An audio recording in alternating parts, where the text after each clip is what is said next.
2025 the darkest year for human history, क्योंकि 2025 में आने वाली है एक ऐसी तबाही क्योंकि 2025 में आने वाली है एक ऐसी तबाही जो इस धरती से इंसानों का नामो निशान मिटा सकती है। जी हाँ, अगले साल यानी 2025 में अब तक का सबसे बड़ा सोलर फ्लेयर आने वाला है जो चारों तरफ तबाही मचा देगा। इंटरनेट काम करना बंद कर देगा, सारे जंगल जलकर राख हो जाएंगे, चारों तरफ बस आग की लपटें होंगी और इस धरती से जिंदगी का हमेशा के लिए सफाया हो जाएगा। पर क्या सच में ऐसा कुछ होने वाला है? आपने YouTube पे कई ऐसी वीडियोस देखी होंगी जिसमें यूट्यूबर्स आपको दुनिया खत्म होने की बात बताते हैं। 2025 में ऐसा हो जाएगा, 2025 में वैसा हो जाएगा, लेकिन क्या सच में ऐसा वैसा कुछ होने वाला है? और जवाब है नहीं, क्योंकि चाहे कितना भी बड़ा सोलर फ्लेयर क्यों ना आ जाए, धरती से पूरी तरह जीवन का सफाया नहीं कर पाएगा। लेकिन इसका मतलब ये नहीं है कि हम पूरी तरह से सेफ हैं। अभी भी खतरा है, लेकिन कैसे बताता हूँ। लेकिन इससे पहले हमें ये समझना पड़ेगा कि सोलर फ्लेयर क्या है। सोलर स्टॉर्म एक स्पेस वेदर फेनोमेना है जो तब होता है जब सन से मैसिव एनर्जी बर्स्ट्स निकलते हैं।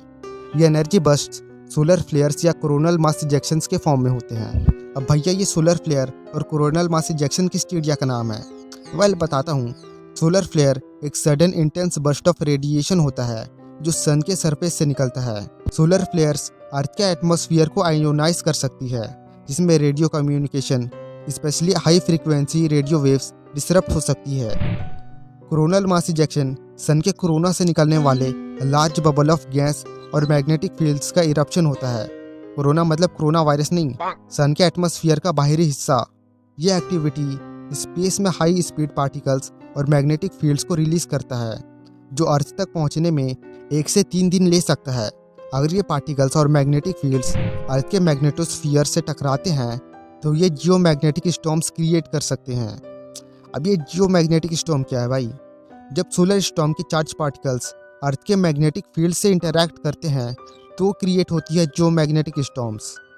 ये स्टॉर्म्स अर्थ के मैग्नेटिक फील्ड को डिस्टर्ब करती है, जिससे पावर ग्रिड्स, कम्युनिकेशन सिस्टम और सैटेलाइट्स पर इम्पैक्ट पड़ता है।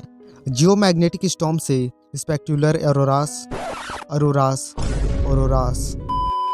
नॉर्थर्न लाइट्स क्रिएट होती है, जो पोल्स के पास विजिबल होती है, जो कुछ ऐसा दिखता है, एकदम झकास। सही बात है। इसका इम्पैक्ट प्राइमरली टेक्नोलॉजी पर पड़ता है, जैसा मैंने आपको पहले बताया था, लेकिन ह्यूमन हेल्थ पर इसका डायरेक्ट इम्पैक्ट काफ़ी लिमिटेड है।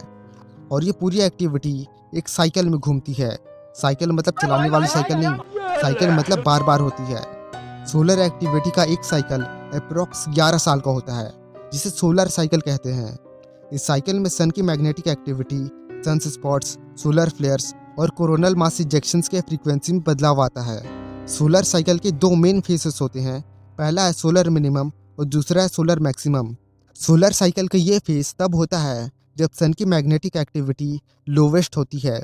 इस पीरियड में सन स्पॉट की संख्या कम होती है, जिससे सोलर स्टॉर्म के इंसिडेंट्स रेयर होते हैं।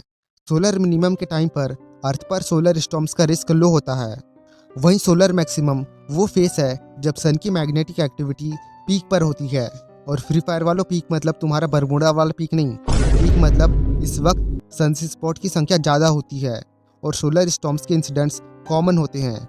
इस फेस में सोलर स्टॉर्म्स की चांसेस बहुत ज़्यादा होते हैं, जिससे स्पेस वेदर इवेंट्स का रिस्क बढ़ जाता है। और आने वाले समय में यानी 2025 में सूरज दादा अपने फुल फॉर्म में होने वाले हैं, यानी सन एक्टिविटीज़ काफ़ी ज़्यादा बढ़ जाएंगी।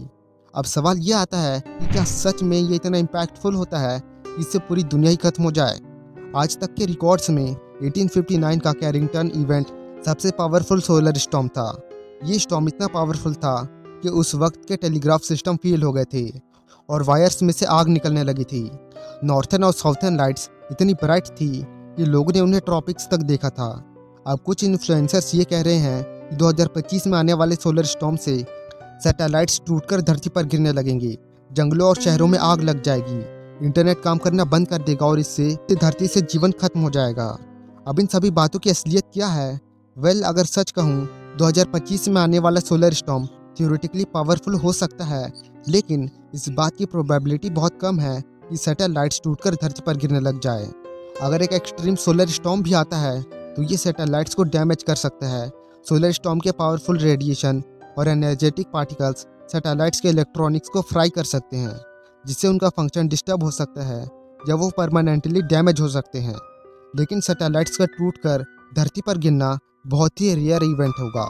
ज़्यादा से ज़्यादा सैटेलाइट्स अपनी ऑर्बिट से थोड़ा हट सकते हैं, लेकिन सैटेलाइट्स का टूटकर धरती पर गिरना इम्पॉसिबल है।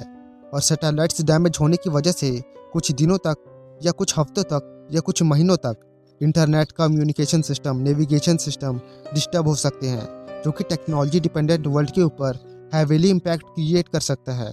लेकिन ये सिर्फ कुछ ही जगहों पर होगा। लेकिन सबसे बड़ी टेंशन की बात यह है कि सोलर स्टॉर्म के कारण वायर्स में आग लगने के चांसेस बहुत ज़्यादा होते हैं, जिससे कई घरों, बिल्डिंग्स और जंगलों में आग लगने के चांसेस होते हैं। लेकिन ये भी बहुत ही रेयर केसेस में होगा। लेकिन इसे जीवन का अंत या मास एक्सटिंक्शन जैसा कुछ होना इम्पॉसिबल इंटू 100 है, क्योंकि जब एक 10 से 15 किलोमीटर डायमीटर वाले एक एस्ट्रॉयड ने धरती से जीवन का सफाया नहीं कर पाया, तो इन छोटे मोटे सोलर स्टॉर्म से क्या ही हो पाएगा। तो यह टेंशन छोड़ो, खुश रहो, मिठाइयाँ बांटो, आराम से खेलो कूदो और चादर ओढ़ के सो जाओ। लेकिन उससे पहले एक तो लाइक और शेयर ठोक दीजिए, महाकाल का लाइक और शेयर ठोक दीजिए। पूरा साल मेहनत करता हूँ आपके लिए बेटा, ऐसा नहीं चलेगा, ऐसा नहीं चलेगा।